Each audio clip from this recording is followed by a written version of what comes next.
গোটা রাজ্যের নজর ছিল আজ এসএসসি শিক্ষক নিয়োগের পরীক্ষার দিকে। কারো কোলে সন্তান, কেউ আবার মায়ের হাত ধরে শক্ত করে এসেছেন পরীক্ষা দিকে। যাদবপুর বিদ্যাপীঠে এসএসসির পরীক্ষা কেন্দ্রে নিজেদের সন্তানকে নিয়ে এসেছেন কয়েকজন পরীক্ষার্থী। বহরমপুর কৃষ্ণনাথ কলেজের ছবি আপনাদের সামনে রেখেছি। এসএসসি পরীক্ষার সিট পড়েছে সেখানে। হুইল চেয়ার নিয়ে পরীক্ষা কেন্দ্রে হাজির নবম দশমের এক চাকরি প্রার্থী।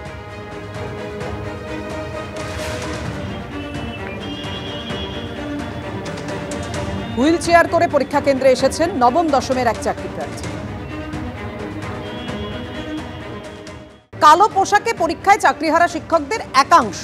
কালো পোশাকে পরীক্ষায় বসেছেন চিন্ময় মণ্ডল, মেহবুব মণ্ডল।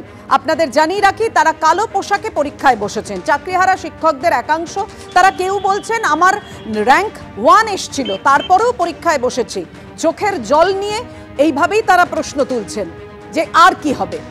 আবার অনেকেই বলছেন প্রশ্নপত্র ভালো হয়েছে। এভাবে আশা আশঙ্কার মধ্যে দিয়ে আজকের পরীক্ষা মিটল। কালো পোশাকে পরীক্ষায় চিন্ময় মণ্ডল, মেহবুব মণ্ডল। যথেষ্ট প্রশ্ন সহজ হয়েছে। আমার সাবজেক্ট আমি বলতে পারি, আমার হলেরও যারা বসেছিলেন ফ্রেশার্সরাও এবং অন্যান্য সাবজেক্টেও খোঁজ নিলাম, তারাও বললো যে কোশ্চেন সহজ এসছে, অতএব কাট অফ হাই নামবে। এবার হাই কাট অফ এবং সেখানে দাঁড়িয়ে যাদের সিলি মিস্টেক তো হওয়ার চান্স থাকেই। দেখা যাক, এখন বলা মুশকিল কার কত হবে যতক্ষণ না আনসার কি। কালো টি শার্ট পরে কেন এসেছেন? কালো টি শার্ট পরে এই জন্য এসেছিলাম কারণ আজকে তো যোগ্যদেরকে আবার নতুন করে পরীক্ষা দিতে হবে। এই বিভীষিকাময় একটা মানে তন্দ্রাচ্ছন্ন পরিবেশে আমাদের পড়তে হয়েছে, তার দোষ তো আমাদের নয়, সেটা সকলেই জানে। তো সেই মানে এটার একটা প্রতিবাদ সুলভ ব্যাপারে আমরা কালো ড্রেসটা পরেছি।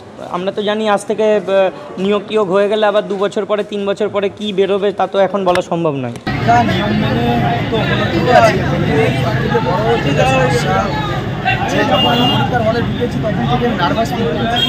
প্রচণ্ড অস্বস্তি ফিল করেছি। এই সময়টাতে আমি এবারেও মাধ্যমিকের খাতা নিয়েছি এবং যে ঘরে আমি বসে খাতা নিয়েছি, যে জায়গায় বসে আমি খাতা নিয়েছি, আমাকে সেই জায়গায় সিট দিয়েছে। আমি সেখান থেকে মানে প্রথমে ঢুকেই আমি মানসিকভাবে অসুস্থ। 6 বছর পরে পরীক্ষা, 6 বছর পরে পরীক্ষা হোক, কিন্তু যারা নতুন তাদের জন্য পরীক্ষা, কিন্তু একটা সিস্টেমেটিক মানে প্রাতিষ্ঠানিক পরিকল্পনা করে মানুষকে ধ্বংস করে দেওয়ার যে রাষ্ট্রীয় চক্রান্ত, বিচার বিভাগকে সঙ্গে নিয়ে, সেটা আমাদের এবং আমি আগেও বলেছি, এখনও বলছি, সত্যি রক্ষার্থে তাকে যেমন দাহ করানো হয়, আমরা আনটেন্টেড টিচার স্বচ্ছ নিষ্কলঙ্ক, তারপরে আমাদের এটা এই পরীক্ষা কি আদৌ সাকসেস হবে তোমার কি মনে হয়? সেটা তো সময় বলবে, সেটা তো বলা যায় না।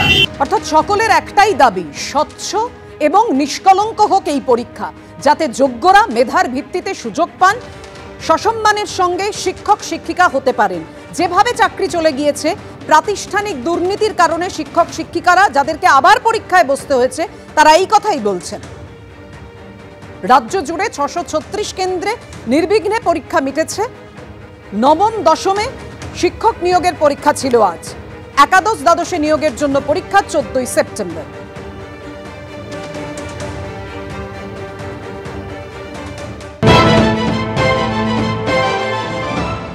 আমার স্ট্রিট সিটি কলেজ থেকে আমরা এই মুহূর্তে দেখছি যে উত্তরপত্র সেগুলো বের করা হচ্ছে, সেগুলো নিয়ে যাওয়া হচ্ছে। আমরা দেখছি যে গাড়ি রয়েছে, সেই গাড়িতে তোলা হচ্ছে। কড়া পুলিশি নিরাপত্তার মধ্যে যেরকমভাবে প্রশ্নপত্র এসছে, সেরকমভাবেই উত্তরপত্রও কিন্তু 2টো ট্রাঙ্ক রয়েছে, যে 2টো ট্রাঙ্কে উত্তরপত্র সেগুলো গাড়িতে তোলা হচ্ছে।